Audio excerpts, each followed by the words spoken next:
সাদা হাঁসের এই পালে ভাগ্য খুলেছে সবুজ মিয়ার। পরিশ্রম আর সঠিক পরিকল্পনা থাকলে হাঁস পালন করেও স্বাবলম্বী হওয়া সম্ভব, তার প্রমাণ তিনি। ফ্রান্সের উন্নত জাতের পেকিন স্টার ১৩ জাতের হাঁস পালন করে তিনি এখন সফল উদ্যোক্তা। বাড়ির পাশে রণাবাদী জমিতে মাত্র ৪০০ হাঁস দিয়ে যাত্রা শুরু হয় হাঁস পালনের। সঠিক পরিচর্যায় মাত্র ৯ মাসের ব্যবধানে খামারে হাঁসের সংখ্যা দাঁড়িয়েছে ১৯০০-তে। প্রতি মাসে তিনি আয় করছেন প্রায় লাখ টাকা। রাজহাঁস কিনতে গেলে সর্বনিম্ন ১৫০০ থেকে ১৮০০ টাকা লাগে, যার ওজন হয় আপনার ৩ কেজি।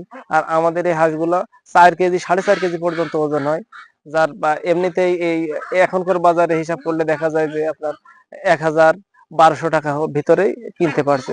এই জন্য ক্রেতারা এটার প্রতি আগ্রহ বেশি এবং এর মাংসটা সুস্বাদু। সাধারণত হাঁস পালনে পুকুর বা জলাশয়ের প্রয়োজন হলেও পেকিন স্টার ১৩ জাতের হাঁস পালন করতে পানির উপর নির্ভরশীল হতে হয় না। এই জাত দ্রুত বাড়ে এবং কম খরচে বেশি মাংস উৎপাদন করতে পারে।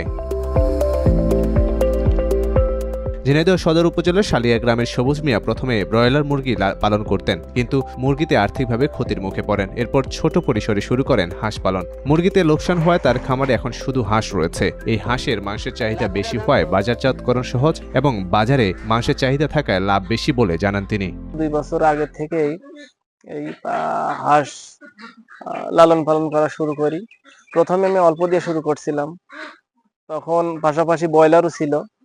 ব্রয়লারের এটা করতে করতে দেখি যে ব্রয়লারের লসের পরিমাণটা বেশি এবং ওই হাঁসে ওই দিক থেকে তুলনামূলক লসের পরিমাণ কম, যদিও বাজার কম থাকে। আর বাজার বেশি হইলে ব্রয়লারের থেকে প্রায় ডাবল প্রফিট আসে এখান থেকে।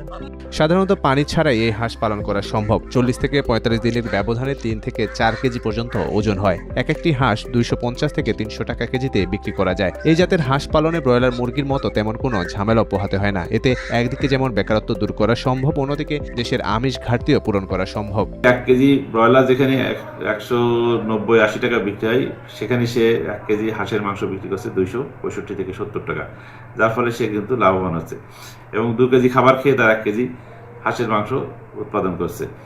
সাথে সাথে এর অসুখ বিসুখ খুবই কম, অসুখ বিসুখ নেই বললেই চলে। সে শুধু খাবার দাবার ঠিক মতো দেয় এবং পরিচর্যার মাধ্যমে কিন্তু সে পর্যাপ্ত মাংস উৎপাদন করছে। পেকিন হাঁসে ব্রয়লার মুরগি মতো খুব অল্প সময় ওজন অত্যাধিক বেড়ে যায় বলে দিন দিন জনপ্রিয় হয়ে উঠছে।